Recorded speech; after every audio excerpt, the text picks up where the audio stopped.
Well, again, thank you for joining North Kansas City Hospital's Long Hauler series. Today we have Lindsey Moore with us to talk about nutrition and fighting fatigue. So, just wanted to let you guys know that this is being recorded and it will be placed on YouTube to watch in the future. I will be sending a link to you later, as well as some snack options that Lindsey has put together for you. If you have any questions during the presentation, you can go ahead and enter them into the chat or the Q&A feature, but we will not be answering those until the end. So with that, I will go ahead and hand it over to Lindsey. Okay, hello everyone. My name is Lindsey and I am one of the dietitians here at North Kansas City Hospital. And today we're going to be talking about nutrition to fight fatigue. I wanted to start off talking about the relationship between nutrition and long COVID. Long COVID is defined as symptoms that develop during or after COVID-19, continue for more than 12 weeks, and are not explained by an alternative diagnosis. The most common long COVID symptoms include pain, difficulty breathing, elevated cholesterol, persistent fatigue, and hypertension. So we're really going to focus more on that persistent fatigue today. And with that, I have two goals for us today. The first one is we are going to discuss what foods to choose and what foods to limit to really increase your energy levels and treat long COVID. And then we're going to learn lifestyle techniques to increase energy levels and decrease fatigue. Here are some basic nutrition tips to really just help optimize your energy and promote a well-balanced diet. Each day trying to do 3 small meals, 1 to 3 snacks spaced evenly apart. Try not to skip meals or snacks, and have a snack if meals are spaced more than 4 to 5 hours apart. Eat a variety of foods and colors, select high fiber foods frequently, and monitor your portion sizes to avoid overeating. And the MyPlate method is a great tool to use for this, which we will talk about. To start off with the basics of nutrition, we have 3 main food groups in our diet, or macronutrients. And macronutrients are nutrients in food that provide us with calories or energy. And these are carbohydrates, proteins, and fats. Your protein is like your meat, eggs, fish, cheese, peanut butter, nuts. This is required for tissue repair, building lean muscle mass, immune system function, and many more things in the body. Your fats are like your oils, butter, margarine, salad dressing, nuts, and seeds. This is required for slow burning sources of energy, and we need fat to absorb several vitamins.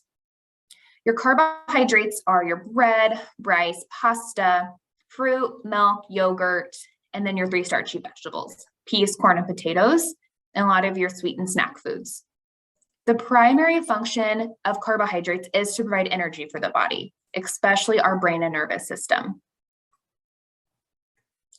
Now we're really going to dive into each of these macronutrients a little deeper and specifically talk about what foods to choose and what foods to limit. So to start with our protein, we want to limit the intake of processed meats, like your bacon, bologna, sausage, hot dogs, trying to trim that visible fat, because large amounts of processed foods, processed meats can really promote a lot of inflammation and fatigue in the body. So more on a daily basis, trying to choose your lean sources of protein, like 90% lean beef, skinless chicken, pork chops, turkey, eggs, nuts, and seeds. Doing more of your lean cooking methods, like bake, broil, grill, steam, poach, trying to limit that frying. And choosing the round and the loin cuts of your meat. I feel like it gets a little confusing sometimes at the grocery store, knowing what cuts of meat to choose. So looking for that round and that loin wording on the cut of meat will indicate lean. Try to make about 1/4 of your plate protein at your meals, because adequate protein intake is really key, especially with COVID. One, it increases your satiety. Protein really increases that fullness with your meal and in between meals, which at the end of the day gives you more energy. Plus, protein restores your muscle mass. A lot of patients and people with COVID lose some sort of their muscle mass, whether it's a little bit or a large amount. So eating protein will help restore that muscle mass that's been lost. Your fats. Not all your fats are created equal. The types of fat you eat affect your blood cholesterol. So you have your saturated fats and trans fats, and then your unsaturated fats. Your saturated and trans fats increase your risk of heart disease. They are generally sold at room temperature, like butter, margarine, whole fat dairy, and high fat meats. Not only do we want to limit your saturated and trans fats for cholesterol in your heart, but also these are the foods that really promote more of that inflammation and fatigue in the body. So with that, we want to choose more of your unsaturated fats. Plus, they also reduce your risk of heart disease.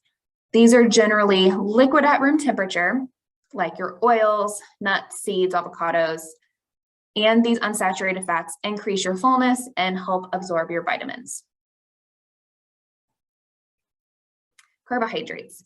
Carbohydrates is that direct energy source for the brain and the rest of the body. So this is directly linked to how to get more energy. But when we're choosing what carbs to eat, we want to choose more of your complex carbohydrates. These are your whole grains, beans, legumes, your fruits, and your starchy vegetables. These contain more vitamins, minerals, and fiber to really just kind of help regulate blood sugars, keep you full, and specifically more iron and B vitamins. Trying to limit more of your simple carbohydrates, like your regular soda, candy, fruit juice, syrup, white breads, white pastas, because these contain little nutrients, pretty highly processed, and this also increases that inflammation and fatigue. The key with carbohydrates is really carbohydrate moderation. We want to spread them consistently throughout the day, so trying to get small portions at each meal. And a good tool to help you incorporate this is making about 1/4 of your plate grains and about 1/4 of your plate some sort of fruit. Vegetables. We really want to eat a lot of vegetables because there's a lot of anti-inflammatory properties to help fight inflammation and decrease fatigue. With the focus on your non-starchy vegetables, the 3 starchy vegetables are those peas, corn, potatoes, and those are great complex carbs. But your non-starchy are pretty much any vegetable you can think of besides those 3, like lettuce, tomatoes, cucumbers, broccoli, spinach, carrots, bell peppers, zucchini, mushrooms. These are really low in carbohydrates and high in that fiber. And when it comes to vegetables, they can be fresh, frozen, canned, all are fantastic for you. If you are doing canned, try to either get the no salt added or just rinse them off with water. Try to include vegetables daily in your meals with the goal of 2.5 cups a day, or making 1/4 to 1/2 of your plate non-starchy vegetables at meals. The MyPlate method. We mentioned this a couple of times already, but the MyPlate method helps monitor your portion sizes with meals and just tells you what foods to have on your plate and how much. We've kind of talked a little bit about this as we go, but just to bring it all together, not that your plate needs to look like this every day all the time, but most days, most meals. So trying to shoot for 1/4 of your plate fruit, 1/4 of your plate non-starchy vegetables, 1/4 of your plate your grains and your starchy vegetables, and 1/4 of your plate protein with the serving of low-fat dairy on the side. We've talked about fiber quite a bit, so just wanted to talk about this more specifically. So fiber contributes to your digestive health, keeps your bowel movements regular, increases your fullness, regulates blood sugars, and lowers your LDL cholesterol, which is typically known as the bad cholesterol. You want to select high fiber foods more frequently, and you get this fiber from those complex carbs. So whole grains, beans, legumes, fruits, and vegetables. Strive for a goal of 25 to 30 grams a day or as tolerated. Not that you have to count your fiber, but if you just want to be more mindful, knowing how much fiber to shoot for. If you do want to start eating more fiber, really wanting to do it slowly. Do it over time, not all at once. Drink plenty of water and get some movement in there. Just because if we increase our fiber too quickly, we can have a lot of constipation and gas. And getting 25 to 30 grams of fiber a day sometimes can be pretty difficult, so consider some sort of Metamucil supplement, but talk to your doctor first. Hydration. Hydration is really important because it increases your energy, fullness, and relieves constipation. So try to develop a plan to maintain your fluids, whether you start carrying a water bottle with you, setting alarms on your phone to remind you to drink, or even using a straw sometimes helps us drink a lot more. The goal for fluids are 64 ounces or 8 cups a day.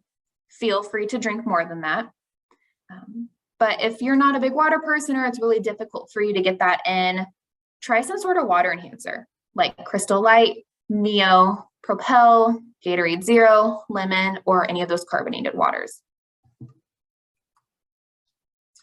Other considerations with your hydration is just wanting to be mindful and watch those liquid calories and added sugar that we get from a lot of sugar sweetened beverages. So this picture shows just how much added sugar we get in a lot of our beverages. So trying to limit the soft drinks, the fruit juice, sports drinks, and energy drinks. Alcohol, we want to consume alcohol in moderation. It's recommended per day, 1 glass for women, 2 glasses for men. Not that it's saying to start drinking alcohol, but if you do drink, this is the recommendation. And switching to red wine of all the alcohols because it has some of those antioxidants to help fight inflammation. Probiotics. So I really wanted to talk about probiotics because there's been a lot of research on probiotics with long COVID. Probiotics are live microorganisms, which are specific types of bacteria and yeast that provide various health benefits. These are naturally found in your gut microbiome, which are your intestines, and in select foods. This is commonly known as the good bacteria. Probiotics may boost your immunity, overall health, and aid in the treatment of long COVID. You find your probiotics in fermented dairy foods like yogurt, kefir, certain cheeses like Swiss, provolone, Gouda, cheddar, and cottage cheese. These fermented dairy foods often contain the bacteria strains, bifidobacteria, and lactobacilli. And then down in the bottom right-hand corner, I put a picture of what kefir looks like. Kefir can kind of look more of that cottage, it can look like more cottage cheese texture, but also looks like dairy. So just another type of fermented dairy product you would find in the dairy aisle. Other fermented foods may contain live cultures, but these strains have not been studied well enough to know if they provide additional health benefits. This is like kimchi, sauerkraut, miso, tempeh, and non-dairy yogurts. We just really want to focus on the natural probiotic sources. So really focusing on those food sources instead of supplements. Because not all probiotic supplements are the same, each probiotic supplement has a different bacteria strain. And everyone has a different gut microbiome. Therefore, it's hard to know what each person needs bacteria-wise. Plus, the benefit of eating the whole food goes beyond that bacteria strain, such as just vitamins and minerals. Overall, probiotic supplements will not cause harm to you, but they may not provide much benefit either. It's just sometimes a shot in the dark. Research does continue really studying the strains of probiotics in foods and which ones provide health benefits. But overall, really just trying to do more of that fermented dairy. Physical activity. Now we're really going to go more into the lifestyle techniques to really increase that energy and decrease your fatigue. COVID can cause your muscle mass to decrease. So it's really important to get back to your previous level of exercise or aim to be more active. Plus, exercise releases endorphins, which release stress and boost your energy. The American Heart Association recommends 150 minutes weekly or 30 minutes most days. Anytime you're moving your body, that counts as exercise. So really want to encourage you guys to find something you enjoy just to make it a lot more sustainable. But some ideas to increase your exercise are like yoga, walking, stretching, water aerobics, online workout videos, parking farther away at the grocery store, taking the stairs versus the elevator, stretchy bands, and chair exercises. Sleep. It's important to get quality sleep to help restore your energy levels. It's recommended to get 7 to 9 hours of sleep each night. And a lot of people have issues with their sleep. So here are some tips to really help improve your sleep. Try to avoid caffeine in the evening. Avoid energetic exercises within 2 hours before bedtime. Develop a bedtime routine. Keep to a regular sleep schedule. Do not watch the clock when you're laying down. Limit screen time in the bedroom. Try to reduce light, temperature, and noise in the room. Stress management. Managing your stress really can help decrease that fatigue. So I want to encourage you guys to really try to take time and relax and unwind. Make time for your interests and your hobbies, because that can also reduce your stress. And here are some relaxation techniques to consider trying: meditation, aromatherapy, yoga, reading, any self-care, or even taking a warm bath. Chronic disease management. Managing chronic diseases is really essential with long COVID recovery. Your chronic diseases include diabetes, hypertension, heart disease, COPD, obesity, cancer, kidney disease, and many more. These chronic diseases will increase your symptom severity and recovery time with COVID. So that's why we really want to manage those chronic diseases. So visit your doctor yearly and manage your chronic diseases with nutrition. So see a registered dietitian. If you would like to see one of our registered dietitians here at North Kansas City Hospital, all you need is a referral from your doctor. And a lot of the things we've talked about today, nutrition-wise, really align with managing your chronic diseases with nutrition. So here's kind of a summary for today. I know we talked about a lot, but here are some of the main key points to really help increase your energy, decrease your fatigue. The 3 macronutrients or food groups in our diet are proteins, fats, and carbohydrates. Aim for 3 meals and 1 to 3 snacks daily. Choosing your lean protein, your unsaturated fats, whole grains, low-fat dairy, your fruits, and your vegetables. Stay hydrated, consume natural sources of probiotics, add physical activity, get adequate sleep, and manage stress and chronic diseases.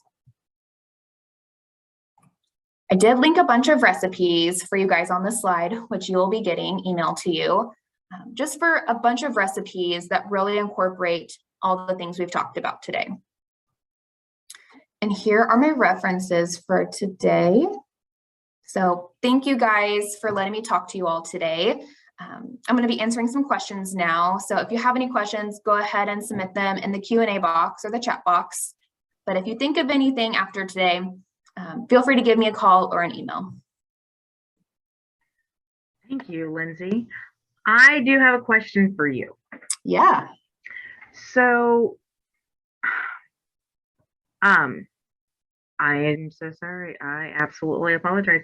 The intermittent fasting, have you heard that that is good for busting fatigue as well, or is there any effect on your energy levels with intermittent fasting? So in terms of intermittent fasting, there's multiple definitions of what intermittent fasting is. Some people, there's like 12-hour increments where you eat for 12 hours, you rest for 12 hours, and there's like 14, 16, 18. Intermittent fasting, I haven't really heard anything too much about intermittent fasting and specific energy levels, but intermittent fasting works great for some people, but doesn't work for some people. So the only time I wouldn't recommend doing intermittent fasting, especially trying to fit all your food within a small period of time, is if you have diabetes, because that's not the best for your blood sugars. Got it. That makes sense. Mm-hmm. Okay. Do we have any questions?